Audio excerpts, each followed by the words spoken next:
अस्सलाम वालेकुम नाज़रीन, वायरल बॉक्स से सेगमेंट वायरल इन्फो में मैं हूं मंसूर भट्टी।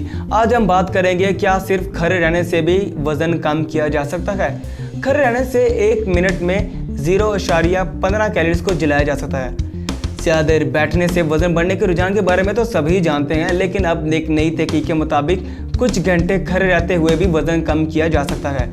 ज़्यादा देर लेटे और बैठने से होने वाली सुस्तियों के सबब बीमारियों से सभी वाकिफ़ हैं, लेकिन अमेरिका में 1000 लोगों पर की जाने वाली तहकीक से ये मालूम हुआ है कि खड़े रहने से भी इंसानी वज़न कम किया जा सकता है। आमतौर पर एक इंसान दिन में 13 घंटे बैठता है जबकि 8 घंटे सोता है और इन 21 घंटों में वो किसी किस्म की कोई वर्जिश नहीं करता। तहकीक के मुताबिक खड़े रहने से 1 मिनट में 0.15 कैलोरीज को जलाया जा सकता है। इस हिसाब से अगर किसी शख्स का वजन 65 किलो है तो वो रोज़ाना 6 घंटे खड़े रहकर 54 कैलोरीज को जला सकता है। जी हाँ, तो अगर आप भी दुबला होने के ख्वाहिशमंद हैं तो अपने दफ्तर, घर या किसी भी जगह ज़्यादा खड़े रहिए और वज़न घटाइए।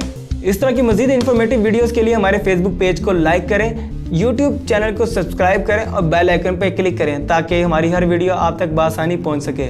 शुक्रिया।